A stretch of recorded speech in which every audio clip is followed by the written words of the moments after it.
Visionen med det transportable marionetteater er at give nogle børn, der måske ikke normalt kommer så meget i teateret, en mulighed for at se vores teater.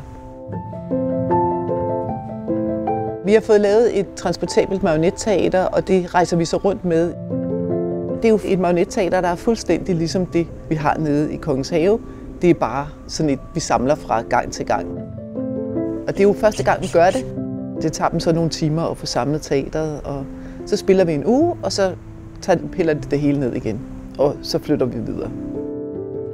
Visionen med det transportable marionetteater er, at vi gerne vil spille for nogle andre børn, end dem vi spiller for sådan traditionelt. Vi har jo spillet stationært i Kongens Have siden 1966. Det er jo meget sådan en fast publikum, der kommer. Måske er kommet generationer. Den tradition, der er for at se marionetteater i Kongens Have, den kunne vi egentlig rigtig godt tænke os også komme ud til nogle af de andre områder af København. Sådan så er det måske også blevet en tradition at se marionetteater om sommeren i Tingbjerg, eller i Lundtoftegade, eller i Kildevældsparken. At vi kunne spille nogle andre steder i København og give nogle børn, der måske ikke normalt kommer så meget i teateret, en mulighed for at se vores teater.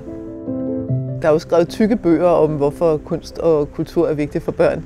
Altså, jeg synes, det er vigtigt, fordi der er sådan en sammenhængskraft i det. Og jeg synes også, der er noget så fint i det der med, at man måske ikke kender hinanden i området, hvor vi spiller, men at man så efterfølgende, så lige pludselig dem, man sad ved siden af, dem møder man måske nede i kiosken, og så gud, jamen, så kender man hinanden alligevel lidt bedre, fordi man sad sammen og så den forestilling. Jeg tror, det er en af vejene til godt naboskab. Så derfor synes jeg, det er rigtig vigtigt, at børn møder kunst og kultur fra de er helt små.